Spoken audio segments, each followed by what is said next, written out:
Hello friends, welcome back to Janasamaya YouTube channel. ಬಸ್ನಲ್ಲಿ ಪ್ರಯಾಣ ಮಾಡುವಂತಹ ಮಹಿಳೆಯರಿಗೆ, ಪುರುಷರಿಗೆ, ಮಕ್ಕಳಾಗಿರಬಹುದು, ಯುವಕರಿಗೆ ಎಲ್ರಿಗೂ ಕೂಡ ಸರ್ಕಾರದ ಕಡೆಯಿಂದ ಒಂದು ಭರ್ಜರಿ ಗುಡ್ ನ್ಯೂಸ್ ಸಿಕ್ಕಿದೆ. ನಿಜವಾಗ್ಲೂ ಕೂಡ ಇದು ಮಧ್ಯಮ ವರ್ಗದವರಿಗೆ, ಬಡವರಿಗೆ ನಿಜವಾಗ್ಲೂ ಸಹಾಯ ಆಗುವಂತ ಒಂದು ಹೊಸ ಯೋಜನೆ ಅಂತಾನೆ ಹೇಳಬಹುದು.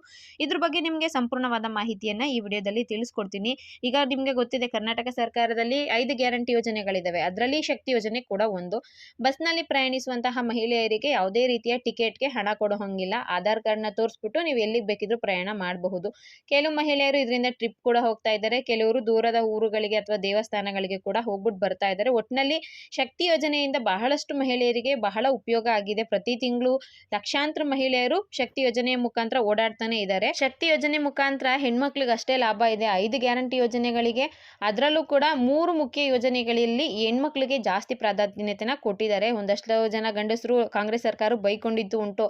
ಲೇಡೀಸ್ ಮಾತ್ರ ಓಟ್ ಹಾಕಿದ್ರ, ನಾವು ಓಟ್ ಹಾಕಿಲ್ವಾ, ನಮ್ಗೆ ಯಾವುದೇ ರೀತಿ ಯೋಜನೆ ಮಾಡ್ಲಿಲ್ವಲ್ಲ, ಒಂದು ಕೂಡ ನಮ್ಮ ಪರವಾಗಿ ಮಾಡಲಿಲ್ಲ ಅಂತ ಅವರು ಬೈಕೊಂಡಿದ್ದೇ ಹೆಚ್ಚಾಗಿತ್ತು. ಸೊ ಸರ್ಕಾರ ಈಗ ಒಂದು ಗುಡ್ ನ್ಯೂಸ್ನ ಕೊಟ್ಟಿದೆ. ನಿಜವಾಗ್ಲೂ ಇದು ಗಂಡಸರಿಗೆ, ಮಹಿಳೆಯರಿಗೆ, ಮಕ್ಕಳಿಗೆ, ಯುವಕರಿಗೆ, ಯುವತಿಯರಿಗೆ ಖುಷಿಯ ಪಡುವಂಥ ವಿಷಯ, ಮತ್ತು ಇವರೆಲ್ಲರಿಗೂ ಕೂಡ ಉಪಯುಕ್ತ ಆಗುವಂಥ ಒಂದು ವಿಷಯ ಅಂತಾನೆ ಹೇಳಬಹುದು. ಏನಪ್ಪಾ ಅಂದ್ರೆ, ಸಿಎಂ ಸಿದ್ದರಾಮಯ್ಯ ಅವರ ನೇತೃತ್ವದ ಸರ್ಕಾರದಲ್ಲಿ, ಅದರಲ್ಲೂ ಕೂಡ ಆರೋಗ್ಯ ಮತ್ತು ಕುಟುಂಬ ಕಲ್ಯಾಣ ಇಲಾಖೆಯ ವತಿಯಿಂದ ನಮ್ಮ ಕ್ಲಿನಿಕ್ ಅನ್ನೋದು ಆರೋಗ್ಯ ಸೇವೆನ ಒದಗಿಸ್ತಾ ಇದ್ದಾರೆ. ಕರ್ನಾಟಕ ರಾಜ್ಯದ ಜನತೆಗೆ ರಾಜ್ಯ ಸರ್ಕಾರವು ಮತ್ತೊಂದು ಸಿಹಿ ಸುದ್ದಿನೇ ನೀಡಿದೆ ಅಂತ ಹೇಳಬಹುದು. ರಾಜ್ಯಾದ್ಯಂತ ಒಟ್ಟು ಕರ್ನಾಟಕದಲ್ಲಿ ಒಟ್ಟು 254 ನಮ್ಮ ಕ್ಲಿನಿಕ್ಗಳನ್ನು ಆರಂಭಿಸೋದಕ್ಕೆ ನಿರ್ಧಾರ ಮಾಡಿದೆ. ಇದ್ರ ಬಗ್ಗೆ ನಮ್ಮ ದಿನೇಶ್ ಗುಂಡೂರಾವ್ ಅವರು ಅಧಿಕೃತವಾಗಿ ಮಾಹಿತಿಯನ್ನು ತಿಳಿಸಿದ್ದಾರೆ. ಆರೋಗ್ಯ ಸೇವೆಯನ್ನು ಜನರಿಗೆ, ಸಾರ್ವಜನಿಕರಿಗೆ ಮತ್ತಷ್ಟು ಸಮೀಪಕ್ಕೆ ಕೊಂಡೊಯ್ಯುವ ನಿಟ್ಟಿನಲ್ಲಿ ರಾಜ್ಯಾದ್ಯಂತ ಕರ್ನಾಟಕದಲ್ಲಿ ಒಟ್ಟು 254 ಕ್ಲಿನಿಕ್ಗಳನ್ನು ಇದಕ್ಕೆ ಎಷ್ಟು ಖರ್ಚು ಮಾಡ್ತಾ ಇದ್ದಾರೆ ಅಂದರೆ 108.36 ಕೋಟಿ ರು ವೆಚ್ಚದಲ್ಲಿ ನಮ್ಮ ಕ್ಲಿನಿಕ್ಗಳನ್ನು ಸ್ಥಾಪಿಸೋಕೆ ಸರ್ಕಾರ ಸಿದ್ಧತೆ ಮಾಡಿಕೊಂಡಿದೆ. ಸಚಿವ ಸಂಪುಟದಲ್ಲಿ ಇದ್ರ ಅನುಮೋದನೆ ದೊರಕಿದೆ. ಅಂದರೆ ನಮ್ಮ ಕ್ಲಿನಿಕ್ಗಳನ್ನ ಸ್ಥಾಪನೆ ಮಾಡೋದಕ್ಕೆ ಸಚಿವ ಸಂಪುಟದಲ್ಲಿ ಎಲ್ಲರೂ ಕೂಡ ಒಪ್ಕೊಂಡಿದ್ದಾರೆ.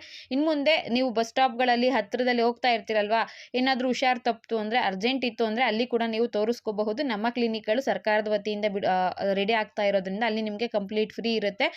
ಒಟ್ಟು ನಿಮಗೆ 254ರಲ್ಲಿ KSRTC ನಿಲ್ದಾಣಗಳಲ್ಲಿ 39 ಇರುತ್ತೆ. ನಗರ ಪ್ರದೇಶದ ಹಿಂದುಳಿದ ಪ್ರದೇಶಗಳಲ್ಲಿ 215 ಕೇಂದ್ರಗಳನ್ನು ಸ್ಥಾಪನೆ ಮಾಡೋದಕ್ಕೆ ರೆಡಿ ಮಾಡ್ಕೊಂಡಿದ್ದಾರಂತೆ. ಈ ಯೋಜನೆ ಲಕ್ಷಾಂತರ ಬಸ್ ಪ್ರಯಾಣಿಕರು ಮತ್ತು ನಗರ ಪ್ರದೇಶದ ದುರ್ಬಲ ವರ್ಗದವರು ಪ್ರಾಥಮಿಕ ಹಂತದ ಚಿಕಿತ್ಸೆಯನ್ನು ಪಡೆಯಲು ನೆರವಾಗಲಿದೆ ಅಂತ ಆರೋಗ್ಯಕರ ಕರ್ನಾಟಕ ನಿರ್ಮಿಸುವತ್ತ ಮತ್ತೊಂದು ಹೆಜ್ಜೆಯಾಗಿದೆ ಅಂತ ದಿನೇಶ್ ಗುಂಡೂರಾವ್ ಅವರು ತಿಳಿಸಿದ್ದಾರೆ. ನೋಡಿ, ನಮ್ಮ ಕ್ಲಿನಿಕ್ಗಳಿಂದ ಬಹಳಷ್ಟು ಉಪಯೋಗ ಆಗುತ್ತೆ. ನೀವು ಬಸ್ಸಲ್ಲಿ ಹೋಗ್ಬೇಕಾದ್ರೆ ಯಾರೋ ಒಬ್ರು ಗೊತ್ತಿರುತ್ತಲ್ಲ, ಅಲ್ಲಿ ಸುಸ್ತಾಗಿರ್ತಾರೆ, ಮೂರ್ಛೆ ಹೋಗಿರ್ತಾರೆ, ಅಥವಾ ಬೇರೆ ಏನೋ ರೀಸನ್ಸ್ಗಳಿಂದ ಅಲ್ಲಿ ಹುಷಾರು ತಪ್ಪಿದ್ರು ಅಂದರೆ ಇಮಿಡಿಯೇಟ್ ನೀವು ಅಲ್ಲೇನೆ ಬೇಕಿದ್ರೆ ತೋರಿಸ್ಕೋಬಹುದು. ನಿಮ್ಗೆ ಅಲ್ಲಿ ಪ್ರಾಥಮಿಕ ಹಂತದ ಚಿಕಿತ್ಸೆಗಳು ಮಾತ್ರ ಸಿಗುತ್ತೆ ಅನ್ನೋದನ್ನ ಕೂಡ ಮೆನ್ಷನ್ ಮಾಡಿ ತಿಳಿಸಿದ್ದಾರೆ. ನೋಡಿ, ಆರೋಗ್ಯ ಸೇವೆಯನ್ನ ಒದಗಿಸೋದಕ್ಕೆ ಮತ್ತೊಂದು ಉತ್ತಮವಾದ ಯೋಜನೆ ಜಾರಿಗೆ ಆಗಿದೆ ಅಂತಾನೆ ಹೇಳಬಹುದು. ಸಚಿವ ಸಂಪುಟದಲ್ಲಿ ಇದಕ್ಕೆ ಅಪ್ರೂವ್ ಕೊಟ್ಟಿದ್ದಾರೆ ಅಂದ್ರೆ ಎಲ್ಲರೂ ಕೂಡ ಒಪ್ಕೊಂಡಿದ್ದಾರೆ. ಆದಷ್ಟು ಬೇಗ ಇದು ಶುರು ಆಗೋ ಸಂಭವ ಕೂಡ ಇದೆ.